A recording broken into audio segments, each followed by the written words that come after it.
ಆತ್ಮೀಯ ದೇವಜನರೇ, ಮತ್ತೊಂದು ಹೊಸ ದೇವರ ಸಂದೇಶಕ್ಕೆ ಯೇಸು ಕ್ರಿಸ್ತನ ಪರಿಶುದ್ಧ ನಾಮದಲ್ಲಿ ನಿಮ್ಮೆಲ್ಲರನ್ನು ಸ್ವಾಗತಿಸುವಂಥವನಾಗಿದ್ದೇನೆ. ಈ ದಿನ ನಾವು ಕೀರ್ತನೆಗಳ ಪುಸ್ತಕದ ಮೂಲಕ ದೇವರ ಸಂದೇಶಗಳನ್ನ ನಾವು ಕಲಿಯುವಂಥವರಾಗಿದ್ದೇವೆ. ಈ ಒಂದು ಕೀರ್ತನೆಗಳ ಪುಸ್ತಕ ಬಹಳಷ್ಟು ಆಸಕ್ತಿಕರವಾದಂಥ ಹಾಗೂ ಅಂತ್ಯ ಕಾಲದಲ್ಲಿ ಪ್ರತಿಯೊಬ್ಬರೂ ಸಹ ಓದಬೇಕಾದಂಥ, ಧ್ಯಾನಿಸಬೇಕಾದಂಥ ಭಾಳಷ್ಟು ಮುಖ್ಯವಾದಂಥ ಒಂದು ಪುಸ್ತಕ ಎಂಬುದಾಗಿ ನಾವು ನೋಡ್ತೇವೆ.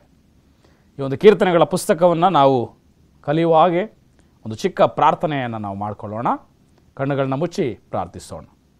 ಭೂಪರ ಲೋಕಗಳ ಒಡೆಯನೇ, ನಿರ್ಮಾಣಿಕನೇ, ನಿನಗೆ ಸ್ತೋತ್ರಗಳು. ಈ ಸಮಯದಲ್ಲಿ ನಿನ್ನ ಸತ್ಯವೇದ ವಾಕ್ಯವನ್ನು ನಾವು ಧ್ಯಾನಿಸುವಾಗ ನಿನ್ನ ಪರಿಶುದ್ಧಾತ್ಮನು ತಾನೇ ನಮ್ಮ ಸಂಗಡ ಮಾತನಾಡಲಿ ಸ್ವಾಮಿ. ಈ ಹೋಪ್ ಚಾನಲ್ನ ಮೂಲಕ ದೇವರ ವಾಕ್ಯವನ್ನು ವೀಕ್ಷಣೆ ಮಾಡ್ತಾ ಇರುವಂಥ ಪ್ರತಿಯೊಂದು ವ್ಯಕ್ತಿಗಳನ್ನು, ಕುಟುಂಬಗಳನ್ನು ನೀನು ಆಶೀರ್ವಾದ ಮಾಡು. ಆ ಕುಟುಂಬಗಳಲ್ಲಿ ಸ್ವಾಮಿ ಈ ವಾಕ್ಯದ ನಿಮಿತ್ತ ಜೀವವು ಉಂಟಾಗಲಿ. ಕರ್ತನೆ, ಈ ವಾಕ್ಯಗಳು ಜಯವನ್ನು ಕೊಡುವಂಥ, ಗುಣಪಡಿಸುವಂಥ, ಸ್ವಸ್ಥತೆಯನ್ನು ಉಂಟು ಮಾಡುವಂಥ, ಬಿದ್ದು ಹೋದಂಥ, ಕುಗ್ಗಿ ಹೋದಂಥ ಜನರಿಗೆ ಬಲಪಡಿಸುವಂಥ ವಾಕ್ಯಗಳಾಗಿ ನೀನು ಮಾರ್ಪಡಿಸೆಂಬುದಾಗಿ ವಾಕ್ಯಗಳ ಮೂಲಕ ನಮ್ಮೆಲ್ಲರೊಟ್ಟಿಗೆ ನೀನು ಪರಿಶುದ್ಧಾತ್ಮನ ಮುಖಾಂತರ ಮಾತನಾಡು ಎಂಬುದಾಗಿ ಯೇಸು ಸ್ವಾಮಿಯ ಹೆಸರಲ್ಲಿ ಪ್ರಾರ್ಥಿಸಿ ಬೇಡ್ಕೊಳ್ತೇವೆ ತಂದೆಯೇ, ಆಮೆನ್. ಈ ಒಂದು ದೇವರ ಸಂದೇಶದಲ್ಲಿ ಕೀರ್ತನೆಗಳ ಪುಸ್ತಕ 119ನೇ ಅಧ್ಯಾಯ 9ನೇ ವಚನವನ್ನು ನಾವು ಓದುವಂಥವರಾಗೋಣ. ಈ ವಚನ ಹೀಗೆ ಹೇಳುವಂಥದ್ದಾಗಿದೆ: ಯವನಸ್ಥನು ತನ್ನ ನಡತೆಯನ್ನು ಶುದ್ಧಪಡಿಸಿಕೊಳ್ಳುವುದು ಯಾವುದರಿಂದ? ನಿನ್ನ ವಾಕ್ಯವನ್ನು ಗಮನಿಸಿ ನಡೆಯುವುದರಿಂದಲೇ ಎಂಬುದ. ಈ ಕೀರ್ತನೆಗಳ ಪುಸ್ತಕದಲ್ಲಿ ಈ 119ನೇ ಅಧ್ಯಾಯದ 9ನೇ ವಚನ ಭಾಳಷ್ಟು ವಿಶೇಷವಾದಂಥ ಒಂದು ವಚನ ಎಂಬುದಾಗಿ ನಾನು ಹೇಳೋದಕ್ಕೆ ಬಯಸ್ತೇನೆ. ಯಾಕೆ ಎಂಬುದಾಗಿ ನಾವು ಗಮನಿಸೋದಾದರೆ, ಇವತ್ತು ಕೀರ್ತನೆಗಳಲ್ಲಿ ಸುಮಾರು 150 ಅಧ್ಯಾಯಗಳಿದೆ. ಬಹಳಷ್ಟು ಅಧ್ಯಾಯಗಳು ದೇವರ ವಾಕ್ಯವನ್ನು ಭಾಳ ಸುಂದರವಾಗಿ, ದೇವರ ಮಹಿಮೆಯನ್ನು, ದೇವರ ಶಕ್ತಿ, ದೇವರ ಬಲ, ದೇವರ ನಡೆಸುವಿಕೆ ಎಲ್ಲದರ ಕುರಿತಾಗಿ ಮಾತನಾಡುವಂಥದ್ದಾಗಿದೆ. ಆದರೆ ಈ ಕೀರ್ತನೆ 119ನೇ ಅಧ್ಯಾಯದ 9ನೇ ವಚನ ನಮ್ಮ ಜೀವಿತದಲ್ಲಿ, ಅಂದರೆ ದೇವರ ಮಕ್ಕಳಾಗಿರ್ತಕ್ಕಂಥ ಪ್ರತಿಯೊಬ್ಬರ ಜೀವಿತಕ್ಕೆ ಬಹಳ ಮುಖ್ಯವಾಗಿ ಬೇಕಿರುವಂಥ ಒಂದು ಶುದ್ಧತೆಯ ಕುರಿತು ಇದು ಮಾತಾಡ್ತಾ ಇದೆ. ಇವತ್ತಿನ ಸತ್ಯವೇದದ ಈ ಸಂದೇಶದ ಶೀರ್ಷಿಕೆಯೂ ಸಹ ಈ ರೀತಿಯಾಗಿರುವಂಥದ್ದಾಗಿದೆ: ಪವಿತ್ರತೆ ಇಲ್ಲದೆ, ಶುದ್ಧತೆ ಇಲ್ಲದೆ ದೇವರನ್ನು ಕಾಣಲು ಸಾಧ್ಯವಿಲ್ಲ. Without holiness no man shall see the God. ಇವತ್ತು ನಮ್ಮ ಒಂದು ಜೀವಿತಕ್ಕೆ ಈ ಪರಿಶುದ್ಧತೆ ಅನ್ನುವಂಥದ್ದು ಎಷ್ಟು ಪ್ರಾಮುಖ್ಯ.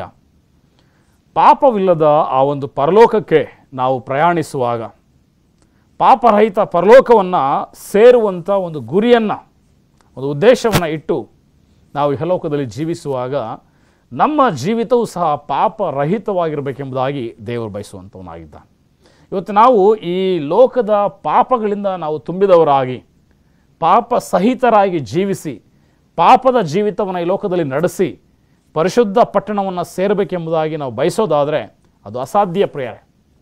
ಮತ್ತು ದೇವರ ಮಕ್ಕಳಾದಂಥ ನಾವು ಆ ಒಂದು ಪರಿಶುದ್ಧ ಪಟ್ಟಣವನ್ನು ಸೇರುವಂಥ ಒಂದು ದೂರದೃಷ್ಟಿಯನ್ನು ಇಟ್ಟು ನಾವು ಇವತ್ತು ಓಡ್ತಾ ಇದ್ದೇವೆ ನಿಮ್ಮದಾಗಿ ನಾವು ಬಯಸೋದಾದರೆ ನಮ್ಮ ಜೀವಿತವೂ ಸಹ ಪರಿಶುದ್ಧವಾಗಿ ಇರಬೇಕೆಂಬುದಾಗಿ ದೇವರು ಬಯಸ್ತಾನೆ.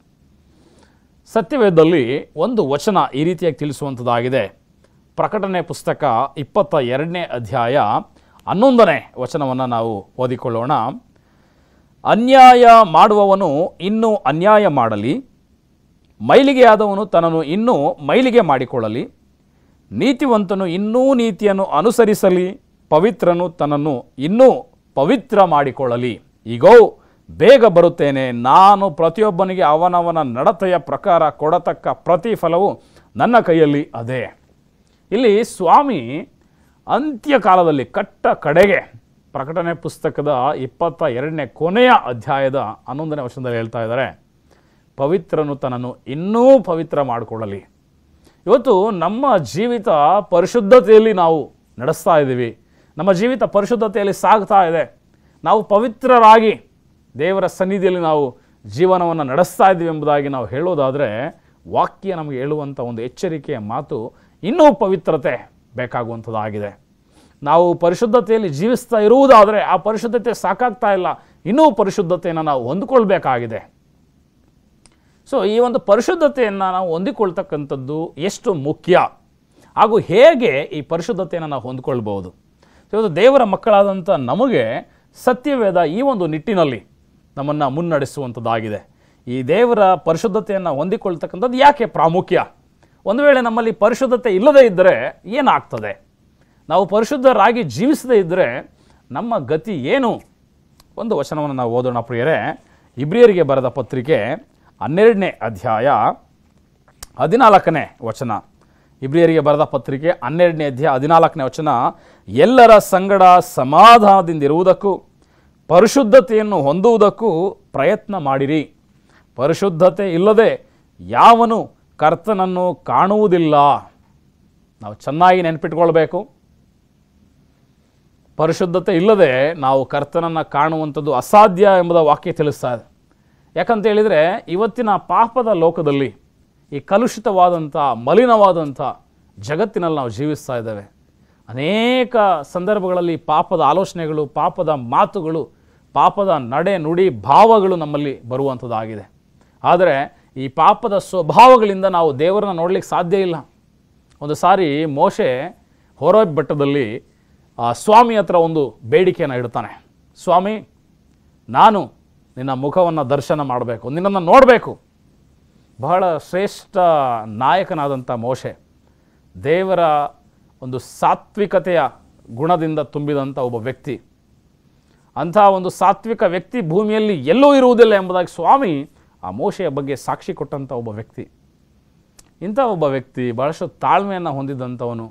ತನ್ನ ಜನರ ಮೇಲಿನ ಒಂದು ಪ್ರೀತಿ, ಒಂದು ದೊಡ್ಡ ಜವಾಬ್ದಾರಿಯನ್ನು ತಾನು ಹೆಗಲ ಮೇಲೆ ಹೊತ್ಕೊಂಡು ಅಷ್ಟೂ ಲಕ್ಷಾಂತರ ಜನರನ್ನು ಆ ಐಗುಪ್ತ ದೇಶದಿಂದ ಕಾನಾನಿಗೆ ನಡೆಸ್ಕೊಂಡು ಹೋಗುವಂಥ ಒಂದು ಶ್ರೇಷ್ಠ ಕರ್ತವ್ಯ ಮೋಶೆಯ ಕೈಗಳಲ್ಲಿ ಇರ್ತದೆ. ಸೊ ಇಂಥ ಒಬ್ಬ ಮೋಶೆ ಒಂದು ಸಾರಿ ದೇವರನ್ನು ನೋಡಬೇಕೆಂಬುದಾಗಿ ಬಯಸ್ತಾನೆ. ಆದರೆ ದೇವರು ಮೋಶೆಗೆ ಹೇಳುವಂಥದ್ದು, ನೀನು ನಿನ್ನ ಪಾಪದ ಕಣ್ಣುಗಳಿಂದ ನನ್ನನ್ನು ನೋಡಲಿಕ್ಕೆ ಸಾಧ್ಯ ಇಲ್ಲ. ಮೋಶೆ ದೇವರನ್ನು ನೋಡಬೇಕೆಂಬುದಾಗಿ ಬಯಸಿದಾಗ ಆತನು ಪಾಪ ಸ್ವಭಾವದವನಾಗಿದ್ದರಿಂದ ದೇವರನ್ನು ನೋಡಲಿಕ್ಕೆ ಸಾಧ್ಯವಾಗಲಿಲ್ಲ ಎಂಬುದಾಗಿ ನೋಡ್ತೇವೆ ಪ್ರಿಯರೇ. ಆದರೆ ಇಲ್ಲಿ ವಾಕ್ಯ ಹೇಳ್ತಾ ಇದೆ, ಇಬ್ರಿಯರಿಗೆ ಬರೆದ ಪತ್ರಿಕೆ 12ನೇ ಅಧ್ಯಾಯ 14ನೇ ವಚನ, ಪರಿಶುದ್ಧತೆ ಇಲ್ಲದೆ ದೇವರನ್ನು ಕಾಣುವುದು ಅಸಾಧ್ಯ. ಹೌದು, ಇವತ್ತು ನಾವು ಪರಿಶುದ್ಧರಾಗದೆ, ಪರಿಶುದ್ಧತೆ ಇಲ್ಲದೆ ನಾವು ದೇವರನ್ನು ಕಾಣುವಂಥದ್ದು ಅಸಾಧ್ಯ. ದೇವರು ನಮಗಾಗಿಟ್ಟಿರುವಂಥ ನಿತ್ಯ ಜೀವವನ್ನು ಸೇರುವಂಥದ್ದು ಸಹ ಅಸಾಧ್ಯ ಎಂಬುದನ್ನು ನಾವು ನೆನಪಲ್ಲಿಟ್ಕೊಳ್ಬೇಕು. ಆದ್ದರಿಂದ ಇವತ್ತು ನಾವು ಈ ಪರಿಶುದ್ಧತೆಯನ್ನು ಗಳಿಸೋದು ಹೇಗೆ, ಯಾವ ರೀತಿ ನಮ್ಮ ಜೀವಿತಗಳನ್ನು, ಈ ಪಾಪದ ಜೀವಿತಗಳನ್ನು, ಈ ಮಲಿನವಾದಂಥ, ಈ ಕಲುಷಿತವಾದಂಥ ಜೀವಿತಗಳನ್ನು ಪರಿಶುದ್ಧತೆಯೆಡೆಗೆ ನಾವು ನಡೆಸ್ಬೋದು ಎಂಬುದಾಗಿ ವಾಕ್ಯದಲ್ಲಿ ನಾವು ಸ್ವಲ್ಪ ಹೊತ್ತು ನಾವು ಧ್ಯಾನಿಸುವಂಥವರಾಗೋಣ. ಇವತ್ತು ನಮ್ಮ ಜೀವಿತದಲ್ಲಿ ಈ ಪರಿಶುದ್ಧತೆ ಇಲ್ಲದೇ ಇದ್ದರೆ, ಒಂದು ವೇಳೆ ನಮ್ಮ ಜೀವಿತ ಅಶುದ್ಧತೆಯಿಂದನೇ ಕೂಡಿದ್ದಾಗಿದ್ದು, ಆ ಒಂದು ಅಪವಿತ್ರತೆಯಿಂದನೇ ನಾವು ನಡ್ಕೊಳ್ತಾ ಇದ್ದರೆ ನಮ್ಮ ಜೀವಿತಕ್ಕೆ ಎಂಥ ಒಂದು ಪರಿಣಾಮಗಳಾಗಲಿದೆ. ಇವತ್ತು ನಮ್ಮ ಜೀವಿತವನ್ನು ಮೊಟ್ಟ ಮೊದಲನೇದಾಗಿ ಅಪರಿಶುದ್ಧತೆಯಾಗಿ, ಒಂದು ಅಶುದ್ಧವಾಗಿ ಮಾಡುವಂಥ ಒಂದು ಗುಣಗಳು ಯಾವುದು? ಯಾಕೆ ನಮ್ಮ ಜೀವಿತ ಕೆಲವೊಂದು ಸಾರಿ ಪರಿಶುದ್ಧತೆಯನ್ನು ಕಳ್ಕೊಳ್ತಾ ಇದೆ? ಸತ್ಯವೇದದಲ್ಲಿ ಎಫೆಸದವರಿಗೆ ಬರೆದ ಪತ್ರಿಕೆ 4ನೇ ಅಧ್ಯಾಯ 18 ಮತ್ತು 19ನೇ ವಚನ ಈ ರೀತಿಯಾಗಿ ಹೇಳ್ತದೆ, ಅವರು ನಿಷ್ಪ್ರಯೋಜನವಾದ ಬುದ್ಧಿಯುಳ್ಳವರಾಗಿ ನಡೆದುಕೊಳ್ಳುತ್ತಾರೆ, ಅವರ ಮನಸ್ಸು ಮೊಬ್ಬಾಗಿ ಹೋಗಿದೆ, ಅವರು ತಮ್ಮ ಹೃದಯದ ಕಾಠಿಣ್ಯದ ನಿಮಿತ್ತದಿಂದಲೂ ತಮ್ಮಲ್ಲಿರುವ ಅಜ್ಞಾನದ ನಿಮಿತ್ತದಿಂದಲೂ ದೇವರಿಂದಾಗುವ ಜೀವಕ್ಕೆ ಅನ್ಯರಾಗಿದ್ದಾರೆ. ಅವರು ತಮ್ಮ ದುಸ್ಥಿತಿಗಾಗಿ ಸ್ವಲ್ಪವೂ ಚಿಂತಿಸದೆ ತಮ್ಮನ್ನು ಬಂಡುತನಕ್ಕೆ ಒಪ್ಪಿಸಿಕೊಟ್ಟು ಎಲ್ಲ ವಿಧವಾದ ಅಶುದ್ಧ ಕೃತ್ಯಗಳನ್ನು ಅತ್ಯಾಶೆಯಿಂದ ನಡೆಸುವವರಾಗಿದ್ದಾರೆ. ನೋಡ್ರಿ, ಇಲ್ಲಿ ವಾಕ್ಯ ಒಂದು ಗುಂಪಿನ ಜನರ ಬಗ್ಗೆ ಮಾತಾಡ್ತಾ ಇದೆ. ಈ ಜನರ ಸ್ವಭಾವ ಏನಾಗಿದೆ ಅಂತ ಹೇಳಿದರೆ, ಅವರು ಹೃದಯದ ಕಾಠಿಣ್ಯತೆಯಿಂದ ಮನಸ್ಸು ಮೊಬ್ಬಾಗಿ ಅವರು ಏನನ್ನೂ ಸಹ ಕಾಣದೆ ಹೋಗಿದ್ದಾರೆ. ಸೊ ಈ ಜನರು ತಮ್ಮ ಒಂದು ಜೀವಿತಗಳನ್ನು ಬಂಡುತನಕ್ಕೆ ಒಪ್ಪಿಸಿಕೊಟ್ಟು ಅಶುದ್ಧವಾದಂಥ ಕೃತ್ಯಗಳನ್ನು ಅವರು ಅತ್ಯಾಸೆಯಿಂದ ನಡೆಸುವವರಾಗಿದ್ದಾರೆ. ಇವತ್ತು ನಮ್ಮ ಜೀವಿತ ಯಾಕೆ ಅಶುದ್ಧವಾಗುತ್ತೆ ಅಂತ ಹೇಳಿದರೆ, ಮೊದಲನೇದಾಗಿ ಹೃದಯದ ಕಾಠಿಣ್ಯತೆ, ಎರಡನೇದಾಗಿ ಬಂಡುತನ, ಮತ್ತು ಮೂರನೇದಾಗಿ ನಮ್ಮ ಮನಸ್ಸು ಮೊಬ್ಬಾಗಿ ಹೋಗಿರತಕ್ಕಂಥದ್ದು. ಇವತ್ತು ದೇವರು ನಮಗೆ ಬಹಳ ಸ್ಪಷ್ಟವಾಗಿ ಸತ್ಯ ಯಾವುದು, ಸುಳ್ಳು ಯಾವುದು, ಬೆಳಕು ಯಾವುದು, ಕತ್ತಲೆ ಯಾವುದು, ನೀತಿ ಯಾವುದು, ಅನೀತಿ ಯಾವುದು, ಎಲ್ಲವನ್ನು ತುಂಬ ಚೆನ್ನಾಗಿ ದೇವರು ಆತನ ವಾಕ್ಯದ ಮೂಲಕ ನಮಗೆ ತೋರ್ಪಡಿಸಿದ್ದಾರೆ. ಇವತ್ತು ದೇವರ ವಾಕ್ಯ ನಮ್ಮ ಕೈಗಳಲ್ಲಿರುವಾಗ ಈ ವಾಕ್ಯ ನಮಗೆ ದಾರಿ ದೀಪವಾಗಿ, ಕೀರ್ತನೆಗಳು 119ನೇ ಅಧ್ಯಾಯ 105ನೇ ವಚನ ಹೇಳುವ ಹಾಗೆ, ನಿನ್ನ ವಾಕ್ಯವೇ ನನ್ನ ದಾರಿಗೆ ದೀಪವು, ನನ್ನ ಕಾಲಿಗೆ ಬೆಳಕು ಆಗಿದೆ ಎಂಬುದಾಗಿ ತಿಳಿಸುವ ಪ್ರಕಾರ ಈ ದೇವರ ವಾಕ್ಯ ನಮಗೆ ದೀಪವಾಗಿ, ಬೆಳಕಾಗಿ, ಸರಿಯಾದ ಮಾರ್ಗವನ್ನು ಈ ವಾಕ್ಯ ಇವತ್ತು ನಮಗೆ ತೋರಿಸಿಕೊಡುವಂಥ ಒಂದು ಕೆಲಸ ಮಾಡ್ತಾ ಇದೆ. ಆದರೆ ನಮ್ಮ ಮನಸ್ಸುಗಳೇನಾಗಿದೆ, ಮೊಬ್ಬಾಗಿದೆ. ಸತ್ಯವನ್ನು ತಿಳಿದೂ ಸಹ ಅಸತ್ಯವನ್ನೇ ನಾವು ಪ್ರೀತಿಸ್ತಾ ಇದ್ದೀವಿ. ಒಳ್ಳೆಯದು ಯಾವುದು ಅಂತ ಗೊತ್ತಿದ್ದು ಕೆಟ್ಟದ್ದನ್ನೇ ನಾವು ಪ್ರೀತಿಸ್ತಾ ಇದ್ದೀವಿ. ನೀತಿ ಯಾವುದು, ಯಾವ ಒಂದು ವಿಚಾರಗಳು ದೇವರಿಗೆ ಇಷ್ಟ, ದೇವರಿಗೆ ಮೆಚ್ಚುಗೆ ಅನ್ನುವಂಥದ್ದು ಸಹ ನಮಗೆ ಗೊತ್ತಿದೆ. ಆದರೂ ಸಹ ದೇವರಿಗೆ ಇಷ್ಟವಿಲ್ಲದಂಥ, ದೇವರು ಮೆಚ್ಚದಂಥ ಕಾರ್ಯಗಳನ್ನ ನಾವು ಮಾಡ್ತಾ ಇದ್ದೇವೆ. ನೋಡ್ರಿ, ಕಾಯಿನ ಮತ್ತು ಹೇಬೇಲನ ಒಂದು ಜೀವಿತದ ಉದಾಹರಣೆ ನಾವು ನೋಡ್ಬೋದು. ದೇವರು ಆದಿಯಲ್ಲಿಯೇ ಅವರ ತಂದೆ ತಾಯಿಗಳಾದಂಥ ಅಬ್ರಹಾಮನ ಒಂದು ಸಂದರ್ಭದಲ್ಲಿ, ಆತನ ಕಾಲದಲ್ಲಿ ದೇವರಿಗೆ ಯಜ್ಞ ಎಂಬುದಾಗಿ ಹೇಳುವಾಗ ಯಾವ ರೀತಿ ಅದನ್ನು ಅರ್ಪಿಸಬೇಕು, ದೇವರಿಗೆ ಇಷ್ಟವಾದಂಥ ಮೆಚ್ಚುಗೆಯಾದಂಥ ಯಜ್ಞ ಯಾವುದು, ಪಾಪದ ಪರಿಹಾರಕ್ಕಾಗಿ ದೇವರು ತೋರಿಸಿದಂಥ ಒಂದು ಯಜ್ಞದ ಸ್ವರೂಪ ಏನು ಅನ್ನೋದು ಭಾಳ ಚೆನ್ನಾಗಿ ಅವರಿಗೆ ಗೊತ್ತಿತ್ತು. ಒಂದು ಪ್ರಾಣಿಯನ್ನು ಅವರು ಕೊಯ್ದು ಬಲಿಯಾಗಿ ಅರ್ಪಿಸಿ ಅದನ್ನು ದೇವರಿಗೆ ಸಮರ್ಪಿಸುವಾಗ ಅದು ನಮ್ಮ ಪಾಪದ ಪರಿಹಾರದ ಸಾಂಕೇತಿಕವಾಗಿ ಕಾರ್ಯವನ್ನು ನಿರ್ವಹಿಸುವಂಥದ್ದಾಗಿದೆ. ಹಾಗೂ ಈ ಕುರಿಯ ರೀತಿಯಲ್ಲಿ ಅಥವಾ ಈ ಪ್ರಾಣಿ ಯಾವ ರೀತಿ ಬಲಿಯಾಯಿತು ಅದೇ ರೀತಿಯಲ್ಲಿ ಮುಂದೆ ಒಂದು ದಿನ ಯೇಸು ಕ್ರಿಸ್ತನು ಸಹ ನಮ್ಮ ಪಾಪಗಳಿಗಾಗಿ ಆ ಶಿಲುಬೆಯ ಮೇಲೆ ಬಲಿಯಾಗುವಂಥವನಾಗಿದ್ದಾನೆ ಅನ್ನುವಂಥದ್ದನ್ನು ಈ ಕುರಿ ಒಂದು ಸಾಂಕೇತಿಕವಾಗಿ ನಿರೂಪಿಸುವಂಥ ಒಂದು ಕಾರ್ಯ ಆಗ್ತಾ ಇತ್ತು. ಆದರೆ ಆದಾಮನ ಮಕ್ಕಳಾದಂಥ ಹೇಬೇಲ ಮತ್ತು ಕಾಯಿನನ ಜೀವಿತದಲ್ಲಿ ಬರುವಾಗ, ಹೇಬೇಲನು ತಾನು ದೇವರ ಮಾತಿನಂತೆ, ದೇವರು ಹೇಳಿಕೊಟ್ಟಂತೆ, ತಿಳಿಸ್ಕೊಟ್ಟಂತೆ ತನ್ನ ಒಂದು ಕಾಣಿಕೆಯನ್ನು, ಆ ಕುರಿಯ ರೂಪದ ಒಂದು ಕಾಣಿಕೆಯನ್ನು ದೇವರಿಗೆ ಅರ್ಪಿಸ್ತಾನೆ.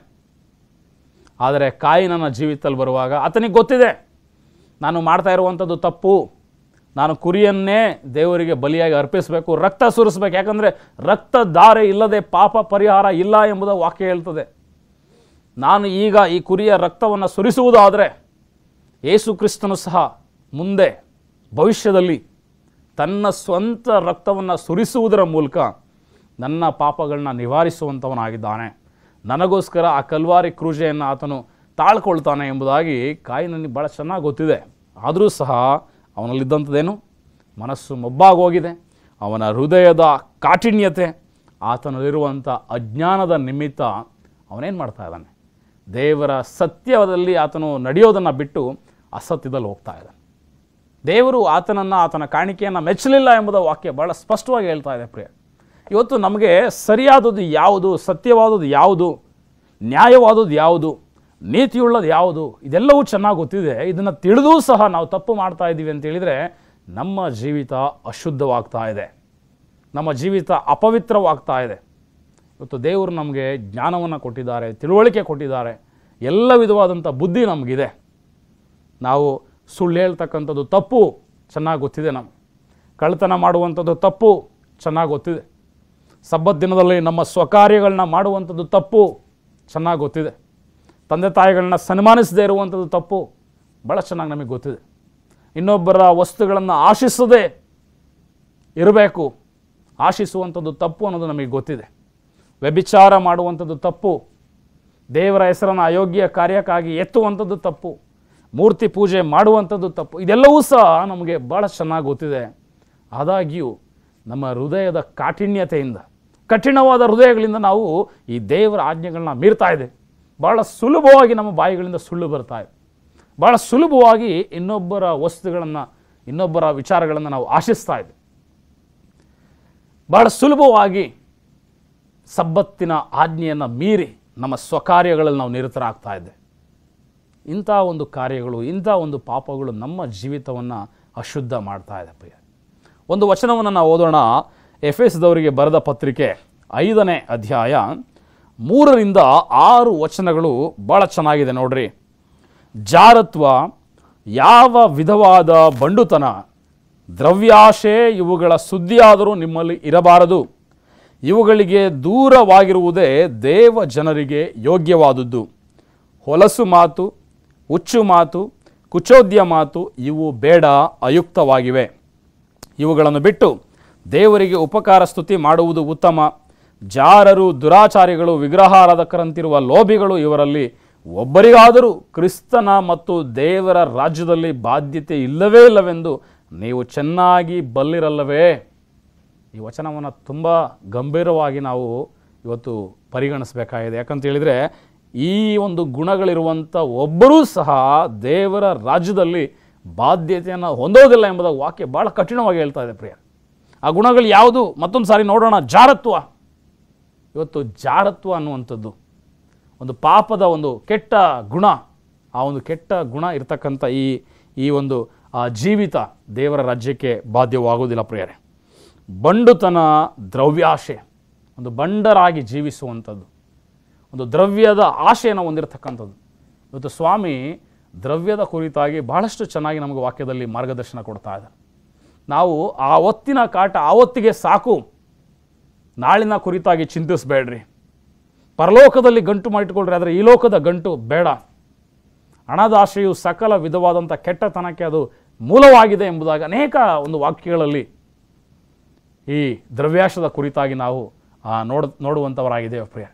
ಸೊ ಇದೆಲ್ಲವೂ ಸಹ ಗೊತ್ತಿದೆ. ಆದರೂ ಇವತ್ತಿನ ಕಾಲಘಟ್ಟ ಯಾವ ರೀತಿಯಲ್ಲಿ ಹೋಗ್ತಾ ಇದೆ, ಜನರು ಯಾವ ರೀತಿಯಲ್ಲಿ ಹೋಗ್ತಾ ಇದ್ದಾರೆ, ಬಹಳಷ್ಟು ಹಣವನ್ನು ಸಂಪಾದಿಸಬೇಕನ್ನುವಂಥ ಹಂಬಲ, ಬಹಳಷ್ಟು ದ್ರವ್ಯವನ್ನು ಕೂಡಿಸಿಟ್ಕೊಳ್ಬೇಕನ್ನುವಂಥ ಒಂದು ಆ ತವಕ ಜನರಲ್ಲಿ ಕಾಣ್ತಾ ಇದೆ. ಆದರೆ ಇಂಥ ಒಂದು ಗುಣ ದೇವರ ರಾಜ್ಯಕ್ಕೆ ಬಾಧ್ಯತೆಯನ್ನು ತಂದುಕೊಡೋದರಲ್ಲಿ ಅದು ವಿಫಲವಾಗುತ್ತೆ ಪ್ರಿಯ. ಮತ್ತು ನಾವು ದೇವರ ಮಕ್ಕಳಾಗಿ ಇತರರಂತೆ, ಅನ್ಯರಂತೆ ಒಂದು ಬಂಡುತನದಲ್ಲಿ, ಜಾರತ್ವದಲ್ಲಿ, ದ್ರವ್ಯಾಶೆಯಲ್ಲಿ, ಹಣ ಸಂಪಾದಿಸಿಕೊಳ್ಳೋದ್ರಲ್ಲಿ ನಮ್ಮ ಕಾಲವನ್ನು ಕಳಿಬಾರದು. ನಾವು ದೇವರ ಮಕ್ಕಳಾಗಿ ದೇವರ ಒಂದು ವಾಕ್ಯವನ್ನು ಕೈಗೊಂಡು ನಡೆಯೋದರಲ್ಲಿ, ದೇವರ ಸೇವೆಯನ್ನು ಮಾಡೋದರಲ್ಲಿ, ದೇವರಿಗೆ ಇಷ್ಟವಾದಂಥ ಕಾರ್ಯಗಳನ್ನ ನಾವು ನಮ್ಮ ಜೀವಿತದಲ್ಲಿ ಅನುಸರಿಸೋದರಲ್ಲಿ ನಾವು ಜೀವಿತವನ್ನು ಕಳಿಬೇಕಾಗ್ತದೆ. ಇವತ್ತು ಈ ದ್ರವ್ಯಾಶೆ ಅನ್ನುವಂಥದ್ದು ಎಷ್ಟು ಭಯಂಕರವಾದಂಥ ಪಾಪ, ಅದು ಅಂತ್ಯದಲ್ಲಿ ನಮ್ಮನ್ನು ಎಲ್ಲಿಗೆ ನಡೆಸುತ್ತೆ. ನಾವೊಂದು ವಾಕ್ಯವನ್ನು ನಾವು ತುಂಬ ಚೆನ್ನಾಗಿ ನಾವು ಓದುವಂಥವರಾಗೋಣ. ಯಾಕೋಬನು ಬರೆದ ಪತ್ರಿಕೆ 5ನೇ ಅಧ್ಯಾಯದಲ್ಲಿ ಈ ರೀತಿಯಾಗಿ ತಿಳಿಸುವಂಥದ್ದಾಗಿದೆ. ಯಾಕೋಬನು ಬರೆದಂಥ ಪತ್ರಿಕೆ 5ನೇ ಅಧ್ಯಾಯ 1ನೇ ಮತ್ತು 2ನೇ ವಚನ. ಧನಿಕರೇ ಕೇಳಿರಿ, ನಿಮಗೆ ಬರುವ ದುರ್ದಶೆಗಳಿಗಾಗಿ ಕಣ್ಣೀರಿಡಿರಿ, ಗೋಳಾಡಿರಿ. ನಿಮ್ಮ ಧನವು ನಾಶವಾಗಿದೆ, ನಿಮ್ಮ ಬಟ್ಟೆಗಳಿಗೆ ನುಸಿ ಹಿಡಿದಿದೆ, ನಿಮ್ಮ ಚಿನ್ನ ಬೆಳ್ಳಿಗಳು ಮಣ್ಣು ಹಿಡಿದವೆ. ಆ ಮಣ್ಣೇ ನಿಮಗೆ ಸಾಕ್ಷಿಯಾಗಿದ್ದು ಬೆಂಕಿಯಂತೆ ನಿಮ್ಮ ಮಾಂಸವನ್ನು ನುಂಗಿಬಿಡುವುದು. ಅಂತ್ಯ ದಿವಸಗಳು ಬಂದರೂ ದ್ರವ್ಯವನ್ನು ಕೂಡಿಸಿ ಇಟ್ಟುಕೊಂಡಿದ್ದೀರಿ, ನಿಮ್ಮ ಹೊಲಗಳನ್ನು ಕೊಯ್ದವರ ಕೂಲಿಯನ್ನು ನೀವು ಅನ್ಯಾಯವಾಗಿ ಇಟ್ಟುಕೊಂಡಿದ್ದೀರಿ. ಅಗೋ, ಆ ಕೂಲಿ ನಿಮ್ಮ ಮೇಲೆ ಕೂಗಿಕೊಳ್ಳುತ್ತದೆ ಮತ್ತು ಕೊಯ್ದವರ ಕೂಗು ಸಕಲ ಸೇನಾಧಿಪತಿಯಾಗಿರುವ ಕರ್ತನ ಕಿವಿಗಳಲ್ಲಿ ಬಿದ್ದಿದೆ. ನೋಡ್ರಿ, ದ್ರವ್ಯ ಆಶೆ ಯಾವ ರೀತಿಯಲ್ಲಿ ನಮ್ಮನ್ನು ಹಾಳು ಮಾಡ್ತಾ ಇದೆ, ನಮ್ಮ ಜೀವಿತಗಳನ್ನು, ನಮ್ಮ ಬದುಕನ್ನು, ನಮ್ಮ ನಿತ್ಯ ಜೀವದ ಕನಸನ್ನು ಈ ದ್ರವ್ಯಾಶೆ ಅನ್ನುವಂಥದ್ದು ನುಂಗ್ತಾ ಇದೆ, ನಮಗೆ ಗೊತ್ತಾಗ್ತಾ ಇಲ್ಲ. ಇನ್ನು ಮುಂದೆ 5 ಮತ್ತು 6ನೇ ವಚನ ಹೇಳುತ್ತೆ, ಭೂಲೋಕದಲ್ಲಿ ನೀವು ಅತಿ ಭೋಗಿಗಳಾಗಿ ಬದುಕಿ ಮನಸ್ಸು ಬಂದಂತೆ ನಡ್ಕೊಂಡಿದ್ದೀರಿ. ವಧೆಯ ದಿವಸ ಬಂದರೂ ನಿಮ್ಮನ್ನು ಕೊಬ್ಬಿಸಿಕೊಂಡಿದ್ದೀರಿ. ನೀತಿವಂತನಿಗೆ ಮರಣ ದಂಡನೆಯನ್ನು ವಿಧಿಸಿ ಅವನನ್ನು ಕೊಂದು ಹಾಕಿದ್ದೀರಿ. ಅವನು ನಿಮ್ಮನ್ನು ಎದುರಾಯಿಸುವವನಲ್ಲ. ನೋಡ್ರಿ, ಈ ಒಂದು ವಧೆಯ ದಿನ ಹತ್ತಿರ ಇದೆ. ಆತನ ಒಂದು ನ್ಯಾಯ ತೀರ್ಪಿನ ದಿನ ಬಹಳಷ್ಟು ಸಮೀಪ ಇದೆ ಎಂಬುದಾಗಿ ನಾವು ತಿಳಿದೂ ಸಹ ನಾವೇನು ಮಾಡ್ತಾ ಇದ್ದೀವಿ? ನಮ್ಮ ಮನಸ್ಸೋ ಇಚ್ಛೆ ನಾವು ನಡ್ಕೊಳ್ತಾ ಇದ್ದೀವಿ, ನಮ್ಮನ್ನು ಕೊಬ್ಬಿಸ್ಕೊಳ್ತಾ ಇದ್ದೀವಿ, ಮನಸ್ಸು ಬಂದಂತೆ ನಡೆದು ಅತಿ ಭೋಗಿಗಳಾಗಿ ನಾವು ಜೀವಿಸ್ತಾ ಇದ್ದೀವಿ. ಆದರೆ ಒಂದನ್ನು ನಾವು ಚೆನ್ನಾಗಿ ನೆನ್ಪಿಟ್ಕೊಳ್ಬೇಕು, ಆತನು ಬರುವ ಆ ದಿನ ನಮ್ಮ ಚಿನ್ನ, ನಮ್ಮ ಬೆಳ್ಳಿ, ನಾವು ಕೂಡಿಸಿಟ್ಟಂಥ ದ್ರವ್ಯ ಇದ್ಯಾವುದು ಸಹ ನಮ್ಮನ್ನು ರಕ್ಷಣೆ ಮಾಡಲಿಕ್ಕೆ ಸಾಧ್ಯ ಇಲ್ಲ ಪ್ರಿಯರೇ. ವಾಕ್ಯ ತುಂಬ ಚೆನ್ನಾಗಿ ಹೇಳುತ್ತೆ, ಐಶ್ವರ್ಯವಂತನು ಪರಲೋಕ ರಾಜ್ಯವನ್ನು ಸೇರುವುದಕ್ಕಿಂತ ಒಂಟೆಯು ಒಂದು ಸೂಜಿ ಕಣ್ಣಲ್ಲಿ ಹಾದು ಹೋಗುವುದು ಭಾಳ ಸುಲಭ ಎಂಬುದಾಗಿ ಸ್ವಾಮಿ ಹೇಳಿ. ಇವತ್ತು ಈ ದ್ರವ್ಯಾಶೆ ಅನ್ನುವಂಥದ್ದು, ಈ ಹೃದಯದ ಕಾಠಿಣ್ಯತೆ ಅನ್ನುವಂಥದ್ದು, ಈ ಮನಸ್ಸನ್ನು ನಾವು ಮೊಬ್ಬು ಮಾಡಿಕೊಳ್ತಕ್ಕಂಥದ್ದು, ದೇವರಿಗೆ ವಿರುದ್ಧವಾಗಿ ನಡೆಯುವಂಥದ್ದು, ಇದು ನಮ್ಮ ಜೀವಿತವನ್ನು ಅಶುದ್ಧ ಮಾಡ್ತಾ ಇದೆ. ಅದಕ್ಕೆ ಇಲ್ಲಿ ಈ ಒಂದು ಕೀರ್ತನೆ ಪುಸ್ತಕದಲ್ಲಿ ಭಕ್ತನಾದಂಥ ದಾವೀದನು ನಮ್ಮ ಈ ಅಶುದ್ಧವಾದ ಜೀವಿತವನ್ನು ಹೇಗೆ ನಾವು ಬದಲಾಯಿಸ್ಕೊಳ್ಬೋದು, ಹೇಗೆ ಮಾರ್ಪಡಿಸ್ಕೊಳ್ಬೋದು, ಹೇಗೆ ನಾವು ನಮ್ಮ ಜೀವಿತವನ್ನು ಶುದ್ಧತೆಗೆ ನಾವು ತೆಗೆದುಕೊಂಡು ಹೋಗ್ಬೋದು ಎಂಬುದಾಗಿ ಒಂದು ಒಳ್ಳೆಯ ಸಲಹೆಯನ್ನು ಆತನು ಕೊಡ್ತಾನೆ. ಮತ್ತೊಂದು ಸಾರಿ ನಾವು ಓದೋಣ. ಕೀರ್ತನೆಗಳು 119ನೇ ಅಧ್ಯಾಯ 9ನೇ ವಚನ. ಯೌವನಸ್ಥನು ತನ್ನ ನಡತೆಯನ್ನು ಶುದ್ಧಪಡಿಸಿಕೊಳ್ಳುವುದು ಯಾವುದರಿಂದ? ನಿನ್ನ ವಾಕ್ಯವನ್ನು ಗಮನಿಸಿ ನಡೆಯುವುದರಿಂದಲೇ ಎಂಬುದಾಗಿ. ಇವತ್ತು ನಮ್ಮ ಜೀವಿತ ಅಶುದ್ಧತೆಯಲ್ಲಿ ಇರುವುದಾದರೆ, ನಮ್ಮ ಜೀವಿತವನ್ನು ಅಶುದ್ಧತೆಯಿಂದ ನಾವು ಶುದ್ಧತೆಗೆ ನಡೆಸಬೇಕೆಂಬುದಾಗಿ ನಾವು ಬಯಸೋದಾದರೆ ನಾವೇನು ಮಾಡಬೇಕಂತ ವಾಕ್ಯ ಹೇಳ್ತಾ ಇದೆ? ಆತನ ವಾಕ್ಯವನ್ನು ಗಮನಿಸಿ ನಾವು ನಡಿಬೇಕು. ಇವತ್ತು ದೇವರ ವಾಕ್ಯ, ಈ ನಮಗೆ ಕೈಗಳಲ್ಲಿ ಕೊಟ್ಟಿರ್ತಕ್ಕಂಥ ಸತ್ಯವೇದ, ಇದು ಏನು ಹೇಳುತ್ತೆ, ಯಾವ ಒಂದು ವಿಚಾರವನ್ನು ನಮಗೆ ತಿಳಿಸುವಂಥದ್ದಾಗಿದೆ. ಈ ಸತ್ಯವೇದವನ್ನು ನಾವು ಗಮನಿಸಿ ನಡೆಯುವಂಥವರಾಗಿರಬೇಕು. ಸತ್ಯವೇದವನ್ನು ಕೇವಲ ಓದುವವರು ಅಂತ ಇಲ್ಲಿ ಹೇಳ್ತಾ ಇಲ್ಲ, ಅಥವಾ ಪ್ರಾರ್ಥನೆ ಮಾಡುವಂಥವರು, ಕ್ರಮವಾಗಿ ದೇವಾಲಯಕ್ಕೆ ಬರುವಂಥವರು, ಉಪವಾಸ ಮಾಡುವಂಥವರು ಅಲ್ಲ. ಈ ವಾಕ್ಯವನ್ನು ಗಮನಿಸಿ ನಡೆಯುವಂಥವರು ಮಾತ್ರ ಶುದ್ಧತೆಯನ್ನು ಹೊಂದಲಿಕ್ಕೆ ಸಾಧ್ಯ. ಪ್ರಿಯರೇ, ಇವತ್ತು ನಾವು ನಮ್ಮ ಜೀವಿತದಲ್ಲಿ ಯಾವ ಒಂದು ಅಪರಿಶುದ್ಧತೆಗೆ, ಯಾವ ಅಶುದ್ಧತೆಗೆ ನಾವು ಒಳಗಾಗಿದ್ದೇವೆ, ಯಾವ ಒಂದು ಪಾಪ ನಮ್ಮ ಜೀವಿತವನ್ನು ಮಲಿನ ಮಾಡ್ತಾ ಇದೆ, ಯಾವ ಜಾರತ್ವ, ಯಾವ ಬಂಡುತನ, ಯಾವ ದ್ರವ್ಯಾಶೆ, ಯಾವ ಸುಳ್ಳು ಹೇಳುವಂಥ ಒಂದು ಕೆಟ್ಟ ಚಟ, ತಂದೆ ತಾಯಿಗಳನ್ನ ಸನ್ಮಾನಿಸದೇ ಇರುವಂಥ ಒಂದು ಪಾಪ, ದೇವರ ಸಬ್ಬತ್ತನ್ನು ನಿರ್ಲಕ್ಷಿಸುವಂಥ ಒಂದು ಗುಣ, ಆಜ್ಞೆಗಳನ್ನ ಮೀರಿ ಮೂರ್ತಿ ಪೂಜೆಯನ್ನು, ವಿಗ್ರಹವನ್ನು ಪೂಜಿಸುವಂಥ ಒಂದು ಸ್ವಭಾವ ನಮ್ಮಲ್ಲಿದೆ. ಇವತ್ತು ನಾವು ಯೋಚನೆ ಮಾಡೋಣ. ಈ ಎಲ್ಲ ಗುಣಗಳು ಅಶುದ್ಧತೆಯನ್ನು ನಮ್ಮ ಜೀವಿತಗಳಿಗೆ ತಂದು ನಮ್ಮನ್ನು ನರಕಕ್ಕೆ ನಡೆಸುವಂಥದ್ದಾಗಿದೆ. ದೇವರ ರಾಜ್ಯದ ಬಾಧ್ಯತೆಯನ್ನು ನಮ್ಮಿಂದ ಕಸಿದಾಕುವಂಥದ್ದಾಗಿದೆ. ಪ್ರಿಯ, ಇಂಥ ಒಂದು ಗುಣಗಳ ವಿಷಯದಲ್ಲಿ ನಾವು ಜಾಗ್ರತೆಯನ್ನು ವಹಿಸಬೇಕು. ನಾವು ಈ ಒಂದು ದೇವರ ವಾಕ್ಯವನ್ನು ಗಮನಿಸಿ ನಡೆಯೋದರಿಂದ, ಯಾವ ರೀತಿ ದೇವರ ವಾಕ್ಯಗಳನ್ನ ನಾವು ಗಮನಿಸಿ ಅದನ್ನು ಕೈಗೊಂಡು ಅದನ್ನು ನಮ್ಮ ಜೀವಿತಗಳಲ್ಲಿ ಅನುಸರಿಸಿ ನಾವು ನಡಿಬೇಕು. ಈ ದೇವರ ವಾಕ್ಯವನ್ನು ನಮ್ಮ ಜೀವಿತದಲ್ಲಿ ನಾವು ಅನುಸರಿಸುವಾಗ, ನಮ್ಮ ಜೀವಿತದಲ್ಲಿ ಪಾಲಿಸುವಾಗ, ಈ ವಾಕ್ಯ ನಮ್ಮ ಜೀವಿತವನ್ನು ಬದಲಾಯಿಸಲಿಕ್ಕೆ ಇದು ಸಾಧ್ಯ. ನಮ್ಮ ಜೀವಿತದಲ್ಲಿ ಏನು ಮಾಡಲಿಕ್ಕೆ ಸಾಧ್ಯ? ಒಂದು ವಾಕ್ಯ ಮತ್ತೊಂದು ಸಾರಿ ನಾವು ಓದೋಣ. ಇದೇ ಕೀರ್ತನೆ 119ನೇ ಅಧ್ಯಾಯ 11ನೇ ವಚನ ನೋಡ್ರಿ, ತುಂಬ ಚೆನ್ನಾಗಿದೆ. ನಿನಗೆ ವಿರೋಧವಾಗಿ ಪಾಪ ಮಾಡದಂತೆ ನಿನ್ನ ನುಡಿಗಳನ್ನು ನನ್ನ ಹೃದಯದಲ್ಲಿ ಇಟ್ಟುಕೊಂಡಿದ್ದೇನೆ. ಇಲ್ಲಿ ಕೀರ್ತನೆಗಾರನು ಹೇಳ್ತಾ ಇದ್ದಾನೆ, ನಿನಗೆ ವಿರುದ್ಧವಾಗಿ ನಾನು ಪಾಪ ಮಾಡದಂತೆ ನಿನ್ನ ನುಡಿಗಳನ್ನು ನನ್ನ ಹೃದಯದಲ್ಲಿ ನಾನು ಇಟ್ಕೊಂಡಿದ್ದೇನೆ. ಇವತ್ತು ದೇವರ ಮಕ್ಕಳಾದಂಥ ನಾವೆಲ್ಲರೂ ಸಹ ನಮ್ಮ ಜೀವಿತದಲ್ಲಿ ಮಾಡಬೇಕಾದಂಥ ಏಕೈಕ ಕರ್ತವ್ಯ ಆತನ ನುಡಿಗಳನ್ನು, ಆತನ ವಾಕ್ಯವನ್ನು, ಆತನ ಧರ್ಮಶಾಸ್ತ್ರವನ್ನು ನಮ್ಮ ಹೃದಯದಲ್ಲಿ ಇಟ್ಕೊಳ್ತಕ್ಕಂಥದ್ದು. ಆದರೆ ಇವತ್ತು ನಮ್ಮ ಹೃದಯವನ್ನು ಏನು ತುಂಬಿಕೊಂಡಿದೆ? ಲೋಕದ ಆಸೆಗಳು, ಪಾಪದ ಭೋಗಗಳು, ನಮ್ಮ ಕಣ್ಣಿನ ಆಸೆ, ನಾವು ಏನು ನೋಡ್ತೇವೆ ಅದು ನಾವು ಬಯಸುವಂಥದ್ದು, ನಮಗೆ ಇದು ಬೇಕು, ನಮಗೆ ಅದು ಬೇಕು, ಲೋಕದ ವಿಚಾರಗಳನ್ನೇ ನಾವು ನಮ್ಮ ಹೃದಯದಲ್ಲಿ ತುಂಬಿಕೊಂಡಿದೆ. ಆದರೆ ಇಲ್ಲಿ ಕೀರ್ತನೆಗಾರನ ಹೇಳ್ತಾ ಇದ್ದಾನೆ, ನನ್ನ ಹೃದಯದಲ್ಲಿ ನಿನ್ನ ನುಡಿಗಳನ್ನು ಇಟ್ಕೊಂಡಿದ್ದೇನೆ. ಯಾಕೆ ಅಂತ ಹೇಳಿದರೆ, ನಿನಗೆ ವಿರುದ್ಧವಾಗಿ ನಾನು ಪಾಪ ಮಾಡದಂತೆ. ಇವತ್ತು ನಮ್ಮ ಜೀವಿತದಲ್ಲಿ ಪಾಪಗಳನ್ನು ನಾವು ತ್ಯಜಿಸಿ ಶುದ್ಧತೆಯನ್ನು ನಾವು ಪಡ್ಕೊಂಡು, ಯಾವ ರೀತಿ ಪ್ರಕಟಣೆ ಪುಸ್ತಕ ಪವಿತ್ರನು ಇನ್ನೂ ಪವಿತ್ರನಾಗಲಿ ಎಂಬುದಾಗಿ ಹೇಳ್ತದೆ. ಸೊ ಆ ಒಂದು ಜೀವಿತ ಇನ್ನೂ ಪವಿತ್ರತೆಡೆಗೆ ನಡೆಯುವಂಥ ಜೀವಿತ ನಮ್ಮದಾಗಬೇಕೆಂಬುದಾಗಿ ನೀವು ಬಯಸೋದಾದರೆ ದೇವರ ವಾಕ್ಯವನ್ನು ಗಮನಿಸಿ ನಡೆಯೋಣ. ದೇವರ ವಾಕ್ಯವನ್ನು ಕೇಳುವವರು ಮಾತ್ರ ಆಗಿರದೆ ಅದನ್ನು ಕೈಗೊಂಡು ನಡೆಯುವಂಥವ್ರಾಗೋಣ. ಆತನ ನುಡಿಗಳನ್ನು ನಮ್ಮ ಹೃದಯದಲ್ಲಿ ಇಟ್ಕೊಂಡು, ನಮ್ಮ ಮನಸ್ಸಲ್ಲಿ ಇಟ್ಕೊಂಡು ನೋಡ್ರಿ, ಯೇಸು ಸ್ವಾಮಿ ಆತನ ಶೋಧನೆಯ ಸಮಯದಲ್ಲಿ ದೇವರ ವಾಕ್ಯಗಳು ತನ್ನ ಮನಸ್ಸಲ್ಲಿ ಇದ್ದ ಕಾರಣ ಆ ಸೈತಾನನ್ನು ಸೋಲಿಸುವಂಥ ಒಂದು ಕಾರ್ಯ ಅಲ್ಲಿ ನಡೆಯಿತು. ಇವತ್ತು ನಮ್ಮ ಜೀವಿತದಲ್ಲಿಯೂ ಸಹ ಸೈತಾನ್ ತರುವಂಥ ಆಲೋಚನೆಗಳು, ಪಾಪದ ಸ್ವಭಾವಗಳನ್ನು ನಾವು ಸೋಲಿಸಿ, ಲೋಕದ ಭೋಗಗಳನ್ನು ನಾವು ಸೋಲಿಸಿ ನಾವು ನಿಲ್ಲಬೇಕಂದ್ರೆ ಸ್ವಾಮಿಯ ರೀತಿಯಲ್ಲಿ ನಮ್ಮ ಹೃದಯದಲ್ಲೂ ಸಹ ವಾಕ್ಯಗಳಿರಬೇಕು.